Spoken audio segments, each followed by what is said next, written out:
Now, strange as it sounds, a benchtop power supply isn't always the best thing to power up a little transistor radio from like this. And the reason being is some of the circuits are quite sensitive to the internal resistance of the battery. And certainly in the past when I've run things from these big DC benchtop supplies, they've actually worked much better when they've been on batteries. And I guess the other thing that can happen is if you've got all this cabling flapping around on the bench, potentially it can input quite a lot of noise into your radio, which can make everything a little bit unstable. But today we are going to be powering the radio from my bench power supply, and that's a TTI unit you can see there. And I've set the voltage at 3 volts, and I've also got a current limit set of 50 milliamps at the moment. It's always good to have a low current limit when you're just testing something for the first time. Going to have to strip a bit more wires off these crocodile clips that I've got on my power lead here. They're a little bit big and they don't really like gripping onto small wiring like this. I'll probably have to fold it over actually and see if I can grab it around the insulation as well. Yeah, I think at some point in the future I could do with buying some new crocodile clips. These have certainly seen some better days. So annoyingly, it looks like we've got our first problem in that I've now switched the radio on, but my voltage across the terminals has dropped to 0 volts. And the reason it's dropped, well, just above 0, the reason it's dropped to 0 volts is because my power supply is folding back. It's gone into current limit. Didn't even get a click out the speaker. Now I'm a little bit surprised at that result to start with, and the reason I am surprised is if we look at the circuit, most of this circuit isn't employed at the moment because I mentioned that there's some test points that you use to measure the current, and what you have to do is you have to put a blob of solder to link them out eventually. But at the moment all those test points, in fact they're marked with an X here, I don't know if you'll be able to see them. So at the moment the input amplifier and local oscillator, that should be out of circuit because that X is disconnected there. This first IF amplifier should also be out of circuit because it's disconnected there. This should be out of circuit because that X is open here. Because this circuit at the moment, even if it had a fault on it, it really shouldn't be drawing any current. So that's a little bit curious, isn't it? But it's quite good we've got a fault, isn't it? It's nice to have a fault because, well, now we can hopefully find out what the fault is and have a bit of fun trying to track it down and fix it. So that's really interesting. I'm enjoying that. Now I think the first thing I'm going to do to help track down the fault is I want to know if it's on this AF amplifier side or if it's on our RF section. So basically if I measure the voltage that's being dropped across R12 here, if the current is being pulled on this side of the circuit I should have quite a lot of voltage across R12, whereas if the fault is on this side of the circuit I'll have no voltage dropped across R12, so we need to look at the voltage across R12. And there's actually 0 volts across R12, so it isn't actually conducting through there. So there's something a bit fishy going on here. Well, I've just had to go away and rewire this because I actually had it connected up wrong, but I think it's a fairly easy mistake to make because when I actually wired the radio up I was looking at the circuit diagram. So if you look at the circuit diagram here you can see that the wide section on the battery there, that's the positive side and that's shown connected to the switch. So it seemed quite logical for me to connect the red wire, onto there, which would have been the positive side of the switch. But when you actually bell out that connection, it's actually connected to the ground plane. So this is wrong. This radio doesn't use live side switching. This switch is actually wired on the other side of there. It's using low side switching. So that was the reason for the mistake. I'm just going to double check that. I've gone ahead and I've moved the wire and I've corrected it. But I'm just going to do some more checks to make sure that I haven't made a mistake. I am just hoping now that I haven't done any damage to the transistors in the output stage because I think they're the only thing that are in circuit, but I had the current limit set so hopefully we got away with it. So now I should have, I've just connected the ohm meter on, so I'll just double check that. So that should be 0 ohms, and then we should have one side of R12 here, we should have continuity, 0.5 ohms, and then on the other side of it we should have 120, if I can get on the other side. Can I get in there? 220, near enough. So I think I've got my wire connected correctly now. So let's reconnect our power supply and see if anything goes bang this time. So let's just do some voltage checks. I assume that the cans of these are connected to ground, which they are. So there's our 3 volts. So what can we check now? Let's go to this side of R12. So this should be clamped at, well, well, effectively two diode drops. Now it could be as much as 2 volts because there's quite a wide spec on a 4148. Says they can drop up to 1 volt each, but typically it'd be more like something like 0.7. So what have we got? We got 2 of them, so I'm expecting something like 1.4 volts dropped across there. Let's just see if we can get on those terminals.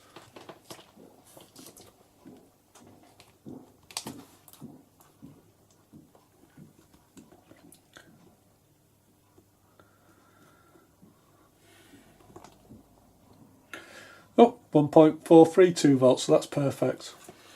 So if you look at the milliamp display on the power supply, which isn't particularly accurate on here, it's showing, well, it's flicking between 9 and 10 milliamps.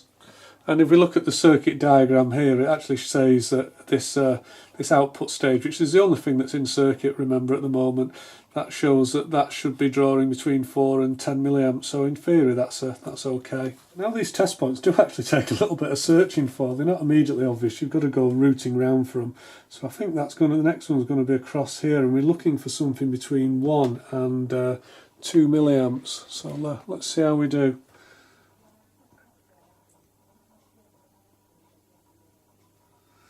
Well, it says it should be between 1 and 2 milliamps, so I'm going to say 0.9 milliamps. That could be correct, couldn't it? Not sure. I'm going to go for that. So the next test point should be adjacent to transistor V2. So let's just see if we can find V2. Oh, there it is. There's V2 installed between our 2 tuning coils. I'm just looking at some of these things we have to short out. Unfortunately, I seem to have more test points than I do actual currents marked on the circuit, so again I'm not exactly sure what's going on there. It's certainly, I'm not too impressed with these test points. It's very easy to get it wrong. It's very confusing.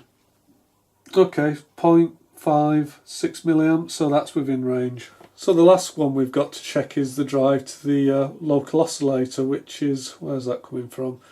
There's our X point there, so we're going to measure current across there, and it says it should be between 0.1 and 0.22 milliamps.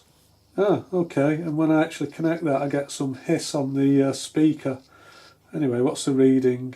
Well, it is over 0.2. It says it should be between 0.18 and 0.22, and that's 0.26, so it's a little bit high, but it's still in the ballpark, isn't it? So I'm going to go with that. Okay, so I've just finished linking all the test points, and all the currents are about in the ballpark, and I've just linked out the final one. I have been rewarded with some hiss from the radio and a little bit of a radio station tuning in, but it's not very loud. That's a bit better, isn't it? So we are getting a little bit of audio out, so it is tuning in stations, but I'm guessing it's just totally misaligned at the moment. I'm just pressing things and altering the tuning slightly.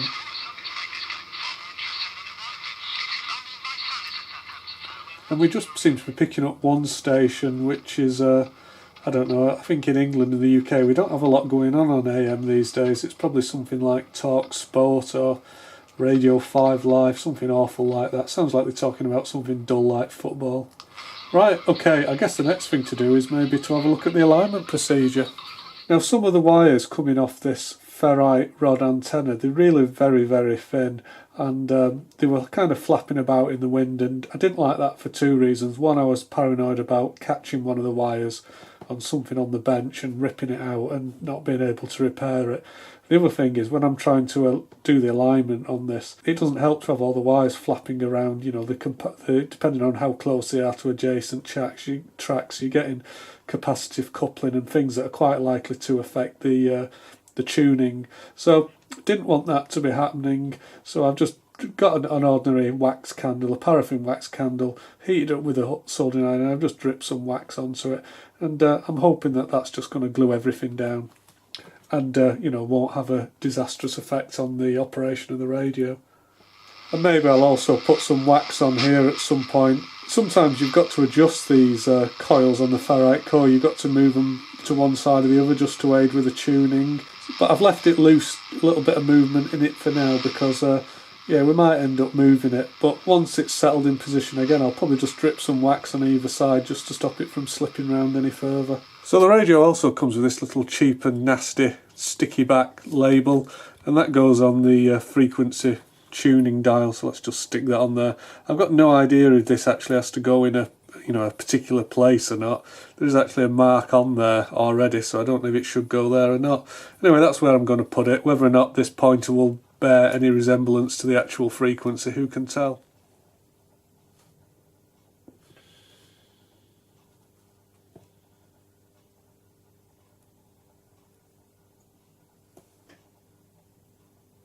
So I've only dribbled a little bit of wax on there, and that's just going to stop everything from floating around. So I guess the first thing to do is just try and install this speaker.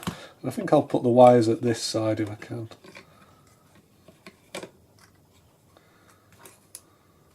So it's got some plastic tabs under it that you've somehow got to slip it under. Not sure there's a particular knack to doing this. Well, unfortunately, I think all that's actually succeeded in doing is it's breaking the little clip off that's meant to hold it. Let's have another go.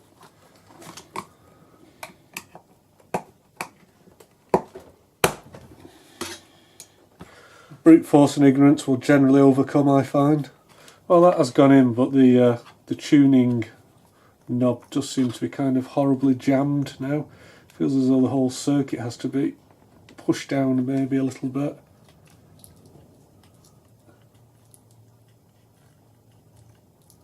Yeah, that feels pretty grungy and horrid. Maybe it'll feel better if we can get the fixing screw in there.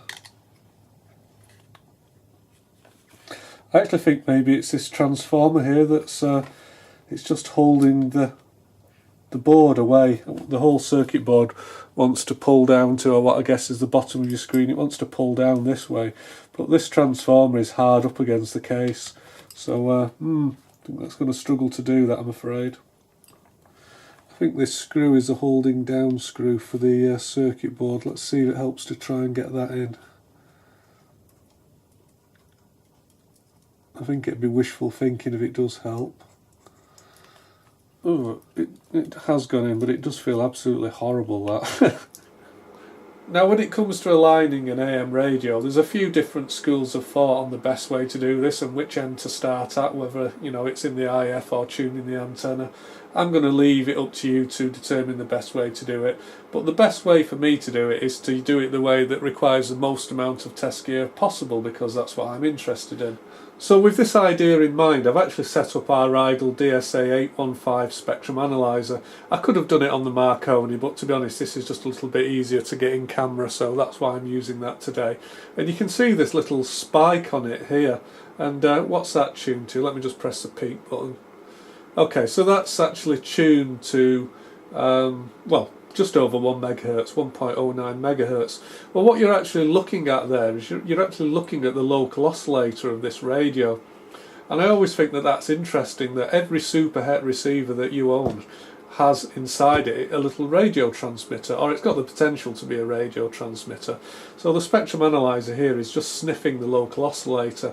Now, maybe some of you haven't got a fancy spectrum analyzer like this. Well, a lot of you would be able to use a very cheap and almost freely available SDR radio. There's lots of them that can be had for a few pounds. But the other way you can do that, to take a sniff of the local oscillator, is you can just use another radio receiver that you've got to hand. So yeah, let's try that. And hopefully you can hear there's something coming in there. And just to prove that, let me just turn the sound up a little bit. Hopefully you can hear that. What I'm just going to do is I'm just going to rock the tuning control on here.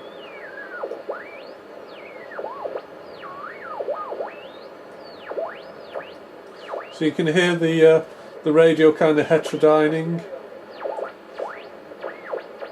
So that's the local oscillator that we're picking up. So the first thing I want to do is I want to set the local oscillator so that it produces this offset frequency of 465 kilohertz, because that's what the IF stage is going to be tuned to.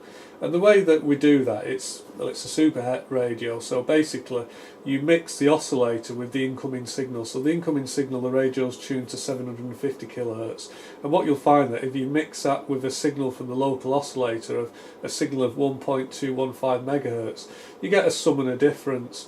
So you will get 750 kilohertz plus 1.215 megahertz, and you'll also get 1.215 megahertz minus 750 kilohertz, and that minus frequency is what produces the IF of 465. That's what we want. We want to achieve, well actually it's that one. I'm now going to go ahead, I'm going to tweak these various coils and the capacitor on the main tuning condenser. I'm going to adjust them now so that I can produce this 1.215 megahertz, because when I have the local oscillator set to 1.215 megahertz, in theory it is going to be producing a frequency of 465 kilohertz, which is intermediate frequency. So I hope that made some sense. Kind of does make a bit of sense in my head. It's about 200 kilohertz low, so I need to try and shift that over. So the first way I'm going to try and shift that over, I'm actually going to try and tweak the oscillator coil. So let me turn that. Okay, I've turned it in the wrong direction there, so let's try and twist it back the other way.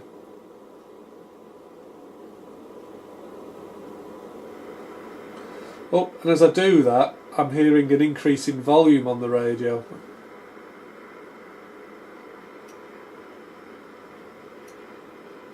But I can't actually get all the way. I'm trying to adjust it, but I've reached the end of travel on the inductor, so I am going to have to adjust this trimming capacitor now. So let me go ahead and try and move that over a little bit. So I've gone ahead there and I've just peaked up our local oscillator now, so it's on a frequency of 1.215 megahertz, so that should be producing this IF now of 465. So of course that is a little bit of a rough and ready alignment. What I think I'll do now is I'm going to inject a signal of 750 kilohertz, which again it's about mid-band on this radio. I'm going to use a signal generator to generate 750 kilohertz, and then I'm going to just tweak up the other IF cans there to get the maximum smoke. So I've just gone ahead there and set our mid-band frequency of 750 kilohertz, and I'm putting a fairly high signal out there, which is minus 31 dBm, and I've got a modulation depth of 60%. So this is the wire coming from the signal generator, and it's just got a loop of wire on the end of it. So in theory, if our local oscillator has been set correctly now, if we put this close to the radio, we'll hear something. Well, that's the theory anyway, so fingers crossed. Oh! So that worked. So the next thing we've got to do is just peak up these IF cans, and I'm only going to do it roughly. I'm just going to do it by here. So I'm going to turn the volume right up. I'm actually going to turn the signal level down a bit because I just want a sniff there, just a very sniff of RF going into it. So I'm just going to turn the signal level right down. So I can just hear something now.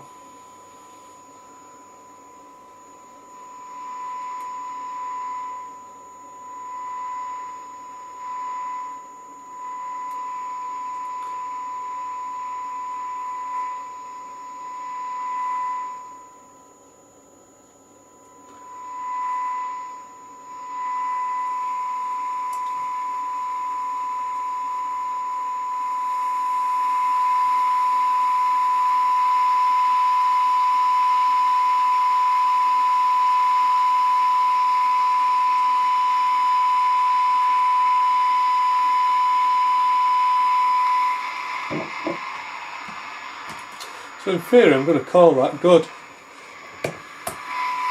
Actually I've not adjusted the antenna tuning, so let me just turn the signal down again.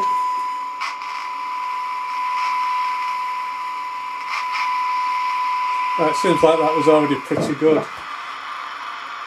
So let's see if we can hear any stations.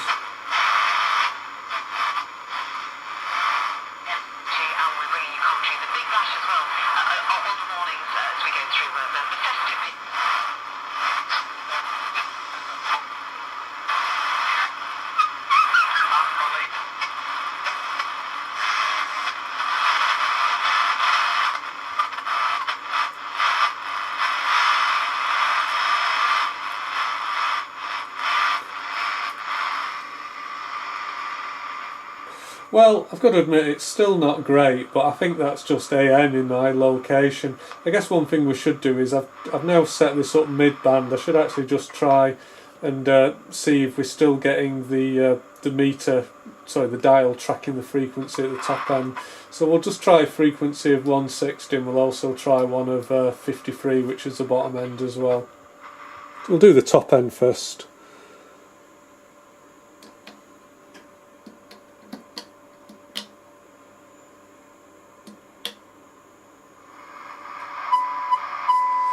And that's actually coming in at just under the 160, so that's not perfect, but then again, the display on here is quite crude. It's not exactly clear what any of these are actually pointing to anyway.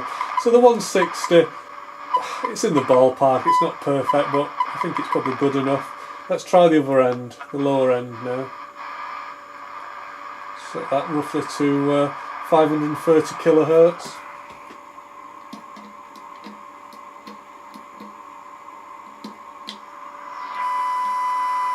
And the lower end is absolutely bang on the dot, so I think we've got the alignment fairly well there. I don't know, it's not perfect, but probably as good as we're going to get.